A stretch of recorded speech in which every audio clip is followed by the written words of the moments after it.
এক সময় দক্ষিণবঙ্গের রাস্তায় যে নামটি ছিল বিশ্বাস আর নির্ভরতার প্রতীক, আজকের গল্প সেই নামকে ঘিরেই। বলছিলাম দক্ষিণবঙ্গের মুকুটবিহীন রাজাখ্যাত ঈগল পরিবহনের কথা। 1996 সালের 1 জুলাই সীমিত পরিসরে একটি ট্রেডিং ব্যবসা দিয়ে যাত্রা শুরু করে ঈগল পরিবহন। প্রতিষ্ঠাতা ছিলেন পবিত্র কাপুরিয়া ও অপু কাপুরিয়া। ছোট পরিসরের সেই উদ্যোগেই ধীরে ধীরে রূপ নেয় দেশের অন্যতম পরিচিত পরিবহন প্রতিষ্ঠানে। সময় গড়ানোর সঙ্গে সঙ্গে ঈগল শুধু একটি বাস সার্ভিস নয়, বরং হয়ে ওঠে দক্ষিণবঙ্গের মানুষের যাতায়াতের আস্থার নাম। ঢাকা থেকে বরিশাল, খুলনা, পটুয়াখালী সহ দক্ষিণাঞ্চলের বিভিন্ন রুটে ঈগল পরিবহনের বাস মানেই ছিল সময়ানুবর্তিতা, নিরাপদ জার্নি আর নির্ভরযোগ্য সার্ভিসের এক অন্য নাম। পরিবহনের পাশাপাশি কাপুরিয়া পরিবার ভূপণ্য আমদানিতেও নিজেদের কার্যক্রম বিস্তৃত করে, ফলে তাদের ব্যবসায়িক পরিধি ছড়িয়ে পড়ে প্রায় সারা দেশে। একসময় ঈগল পরিবহন ছিল দক্ষিণবঙ্গগামী যাত্রীদের প্রথম পছন্দ, কিন্তু সময়ের পরিবর্তন, প্রতিযোগিতা আর নানা বাস্তবতায় এই অপারেটরকেও যেতে হয়েছে উত্থান পতনের ভেতর দিয়েই। আজকের এই ভিডিওতে আমরা জানব ঈগল পরিবহনের সম্পূর্ণ ইতিহাস, কেন একসময় এত জনপ্রিয় ছিল এই কোম্পানি, আর এখন কোথায় দাঁড়িয়ে আছে ঈগল পরিবহন। হ্যালো এভরিওয়ান, আসসালামু আলাইকুম, স্বাগতম জানাচ্ছি ট্রাভেল উইথ হৃদয় চ্যানেলের আরেকটি নতুন ভিডিওতে। 1996 সালের 1 জুলাই এই দিনটি ঈগল পরিবহনের ইতিহাসে এক বড় মাইলফলক। হিনো 173 মডেলের নন এসি বাস দিয়ে যাত্রা শুরু করে ঈগল। প্রতিষ্ঠানটি সময়ের ধারাবাহিকতায় বহরে যুক্ত করে হিনো একে 1J, হিনো RF2 ও হুন্ডাইয়ের মতো বিলাসবহুল বাস।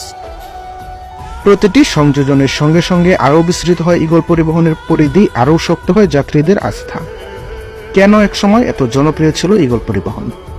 একটা সময় ঈগল পরিবহন শুধু একটি বাস সার্ভিস ছিল না, এটা ছিল দক্ষিণবঙ্গের মানুষের আস্থার নাম। আর এই জনপ্রিয়তার পেছনে ছিল কয়েকটি শক্ত কারণ। প্রথমত, রুট নির্বাচন।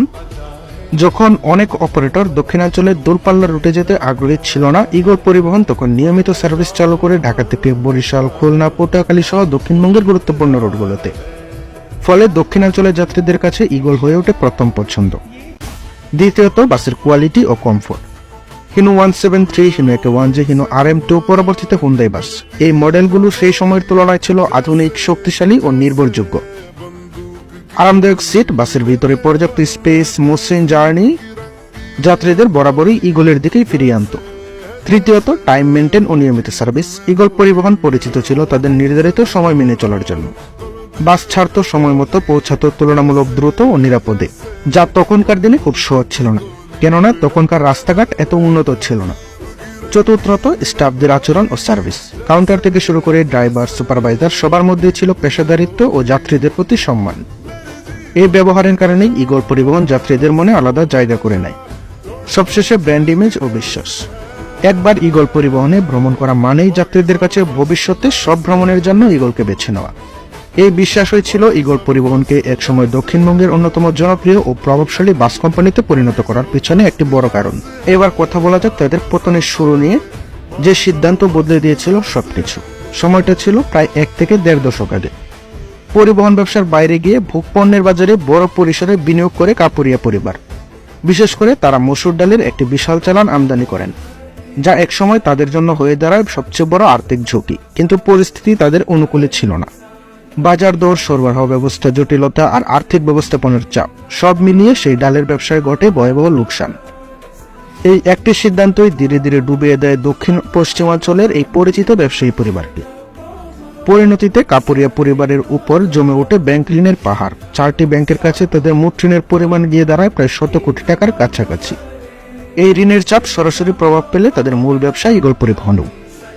ভোগপণ্যের ব্যবসার বড় লোকসানের ধাক্কা সামলাতে গিয়ে পরিবহন খাতে বিনিয়োগ কমিয়ে দেয় তারা।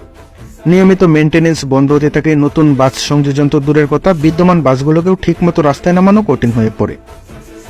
এর ফলেই একসময় ব্যস্ত ঈগল পরিবহন পুলে নীরবতা নেমে আসে। যান্ত্রিক ত্রুটি, পার্টস সংকট আর মেইনটেনেন্সের অভাবে প্রায় 200টির মতো বাস পড়ে থাকে পরিবহন পুলে, যেগুলো আর রাস্তায় নামানো সম্ভব হয়নি।